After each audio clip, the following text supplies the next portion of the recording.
Listeners, when we talk about health insurance, most of us just sigh.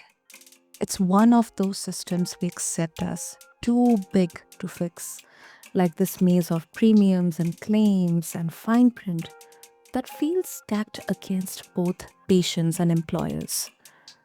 But just imagine, what if the problem isn't just the system itself, but the people who are supposed to protect us from it? Listeners, today on BizBlend, we are peeling back the curtain with someone who's been inside that machine and now refuses to play by its rules. My guest, Donovan Pyle, has worked on both the insurer and brokerage sides of the industry. And what he discovered might make you rethink everything you thought you knew about healthcare benefits.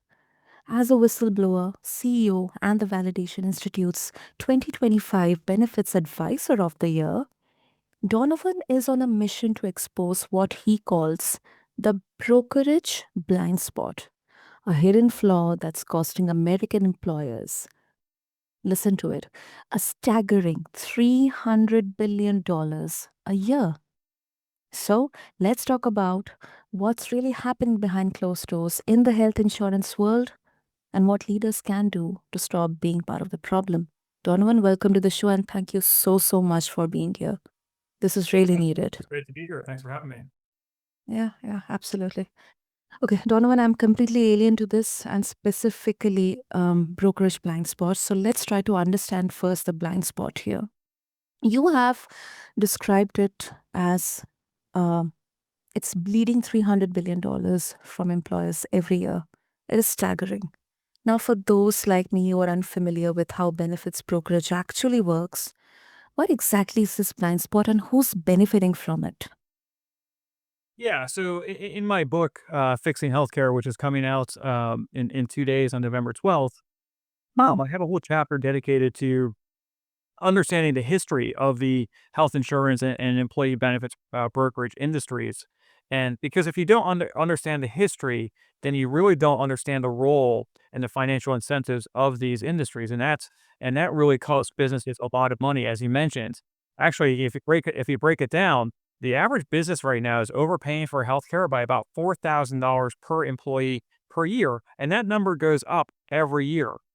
So, for example, last year in 2024, U.S. businesses spent $1.3 trillion covering 164 million Americans with healthcare benefits. And as you mentioned, 325 billion of that was wasted. And at the root of that problem is that, let's face it, most businesses, finance teams, HR teams, they have no technical expertise in healthcare financing and procurement. So like businesses do with anything that they don't have any hard technical experience with, they outsource that, right? So for take tax, for example, maybe you're a business owner. I don't want to have to understand US tax law and the intricacies of that each year. So what do? I hire an accountant, right? I hire a CPA, and that CPA protects my blind spots, right? They protect me from myself and from the IRS. The challenge with healthcare is unique because 81% of businesses rely on brokers without understanding that that's not brokers are not in the business of helping you maximize your investment. The brokerage industry was developed to serve as retail distribution for health insurers. They are there to sell you products, not provide you with financial advice, and that's a very different value proposition. Wow. I think it hit, I think this is the part that hits hardest. Like most companies think they are negotiating better rates. Sometimes I've seen HR negotiating with the brokers when it comes to health insurance, but in reality, they're being gamed by their own intermediaries. And Donovan, when you say employers are being kind of manipulated here, is this deliberate deception or it's just a system which is built on outdated incentives? Yeah, I would say in the vast majority of the cases, it's not deliberate. It's simply there are thousands and thousands of hardworking benefits professionals across the country who are striving every day to do the best that they know how to do for their customers. The problem is that they're stuck in a legacy system that doesn't actually financially reward them for that. In fact, if when benefit legacy when legacy benefits professionals help employers maximize their investment, they are actually financially penalized when they do that, given their business model, right? And that's because legacy brokerage firms make more money when costs go up, not down. And so this is an enormous conflict of interest, which again is costing businesses millions and millions of dollars each year. Okay, wow. Okay, we will talk about the solution here, but before that, it's kind of about your journey. I mean, as a whistleblower, it isn't easy at all, especially in today's world, Donovan. I think the stakes are very high. The risks are pretty much higher. But what moment made you say enough is enough? Sure. So I was, I started off on the carrier side of the business where brokers were my customers. And I felt like they were oftentimes very, very lackadaisical about the products and solutions that they were bringing to employers. And for example, I would go to these open enrollment meetings, and the executives were frustrated with rising healthcare costs. The employees were frustrated with rising healthcare costs, and I was kept on wondering to myself, why aren't these brokers at least recommending some of the strategies and solutions that a gentleman by the name of Harris Rosen from Rosen Hotels had pioneered Mhm. 30 years ago? This guy figured out how to save his company over a $500 million since 1990, and he did it by providing a superior health plan to his employees. Why aren't these brokers doing this and recommending at least some of the strategies and solutions that he had pioneered? So I very naively thought, geez, if I just move to the brokerage side of the business, I can start to scale those kinds of solutions. I can probably help a lot of people, and I could probably make some money doing it. So I went and worked for a national brokerage firm and very quickly realized that's not the business that they're in at all. They sell products, they don't sell financial advice. They're not in the business of really helping companies maximize their investment, and that's a huge problem. That's why I said, "All right, I've got to go out on my own." Hmm. But it I think takes really it takes guts to bite the hand that fed you. Did you did your At friends? the end of the day, well, let me just finish the story. I mean, I was actually terminated for being quote being too hard on a specific insurer Okay. that happened to pay them their biggest bonus each year, and I didn't know that at the time. And so, I was really advocating for our clients, and that wasn't really the best thing to do given their business model. Yeah, I can understand that. Okay, Donovan, let's talk about the solution. So, okay, let's say if a CEO or a CFO is listening to us right now and they realize that their company might be caught in this web, where should they start untangling it? Yeah. So in my book, Fixing Healthcare: How Executives Can Save Their People, Their Business, and the Economy, I lay out a 6-step roadmap that powers healthcare transformation at organizations. And so the first step, and this is the most critical step, is to get unbiased advice. Okay, if you don't get unbiased advice, you'll never get to the second step. You will continue to waste over $4,000 per employee per year. So the question becomes, all right, well, how do you get unbiased advice? Okay, there are two ways to do this. There are a growing number of fiduciary-based management consulting firms who specialize in healthcare finance and procurement. They serve as a fiduciary to you, the employer. That means it's a legal term. They are legally obligated to serve in your best interests. And they provide services. Okay. They provide consulting, procurement, implementation, and management services. Everything you need to maximize your investment. There's a growing number of them emerging in the marketplace. And if you go to the Validation Institute's website, you can see a list of them there, and pick up the phone and call them. See if any of them are a good fit for you. So for companies that have under 1,000 employees, that's really going to be the best way to go about this, because it does you're not big enough to bring benefits expertise in house. But Mm. that is also a very powerful way to get unbiased advice, is to hire benefits professionals, put them on your payroll, and this way you Mhm. know that they are working for you. And this is the route that people like Mark Cuban have been advocating for several years. And so my general, rule of thumb for that I lay out in the book is that if you have more than 1,000 employees, you got to start thinking about bolstering your in-house benefits teams, and hiring qualified benefits experts. Hmm.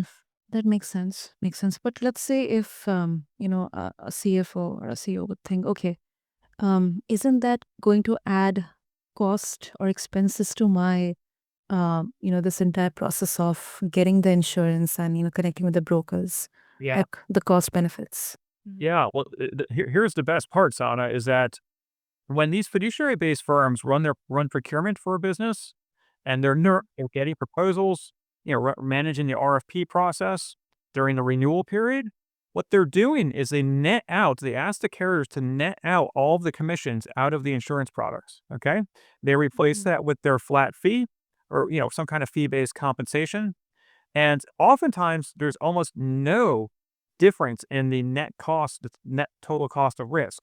So basically, what I'm saying here, Sana, is that essentially it costs nothing. In many cases, it costs nothing to actually get unbiased advice. You just have to know the criteria for selecting the right firm to work with. Got it. Got it. And I think one more, I think it's a kind of a sigh of relief that you mentioned is they are legally obligated. So I think that's something that gives that, that mental safety. Um, you know. Absolutely. I was just leading a roundtable discussion with a group of CEOs last week in Austin, and I asked them, "Hey, how many of you have a contract with your broker?" Only a couple hands went up, and that's because brokers don't work for you. That's why you don't have a contract with them. That's why you don't know how they get paid or what their scope of service is. So that's a big problem. So you absolutely need to have a contract. You need full disclosure on your benefits firm's compensation. And by the way, since 2022, you're legally required to under federal law. Mm, agreed. Agreed. And Donovan, it's kind of a bit of a, more of a nuanced question. Now, when it comes to brokers, some might argue that they play a necessary role, like negotiating complex plans that even employers can't handle alone. So, isn't there a risk that cutting them out creates new blind spots? Yeah, no, it's a great question. I'm glad you brought that up. To be clear, America absolutely needs benefits professionals to help them manage and fix their healthcare supply chain. They absolutely can play a critical role, but only if they're financially incentivized to actually do that. And right now, most brokers have put companies into insurance products where they can't even see their healthcare supply chain, let alone manage it. So the first step that one of the first things that we do for our clients at Health Compass is we put our clients in a position where they can actually start seeing their healthcare supply chain. And once you can actually start seeing it, then we can actually help them manage it for them. Okay.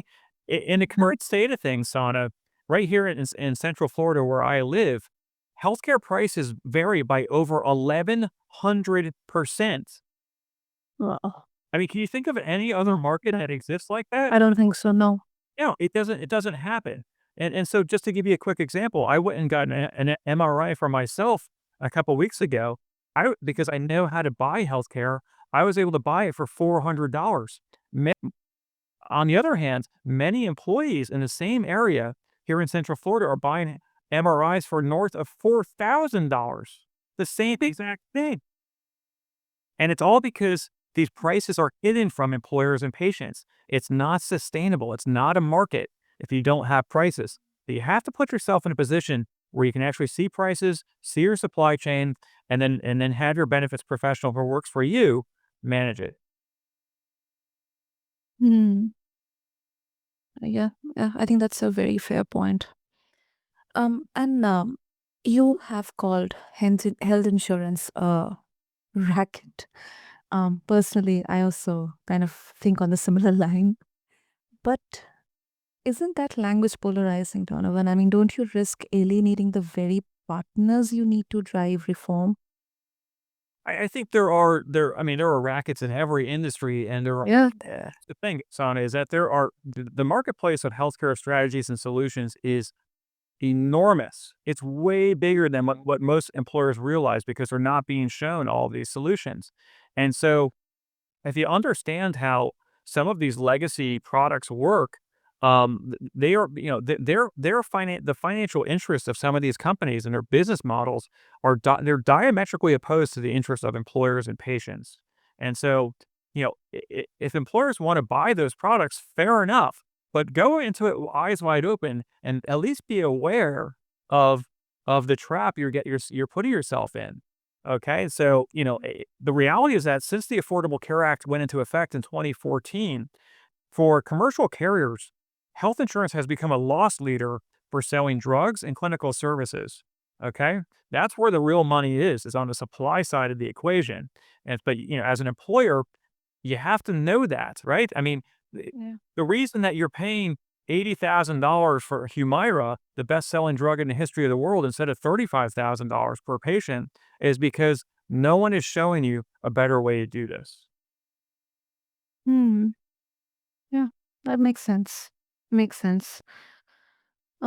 Brilliant, brilliant. So, Donovan, first of all, I think our listeners will be very, very interested to get hold of your book. So, if you can, let us know how listeners can get a hold of your book and how they can connect with you, if they have their thoughts and opinions about this conversation, how they can get in touch with you. Yeah, I would love to hear your feedback and get a dialogue going. So I would encourage, whether you're an employee, you're an executive, what have you, you're a stakeholder. And I would encourage you to go to my website, fixinghealthcare.com, download a free executive summary of my book.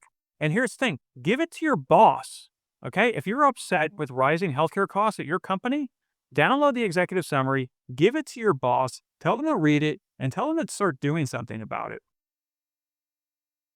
Absolutely. Absolutely. And I would urge all of the listeners to check out the show notes for all these details. And I think, listeners, Donovan's message, it isn't just a warning for us.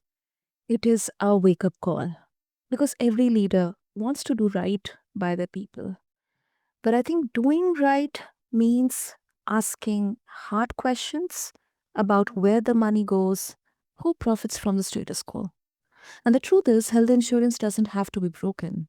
It has been built on misplaced trust and misaligned incentives. So, listeners, I think if there is one takeaway from today's conversation that I am taking away, transparency isn't optional anymore. It is the new currency of trust. Thank you so much, Jonathan, for what you are doing about your book, and congratulations to you. And thank you so much for your crisp and clear insights here. Thanks for having me on. It's been a pleasure. Absolutely. And to all the listeners, thank you for tuning into this episode of BizBlend.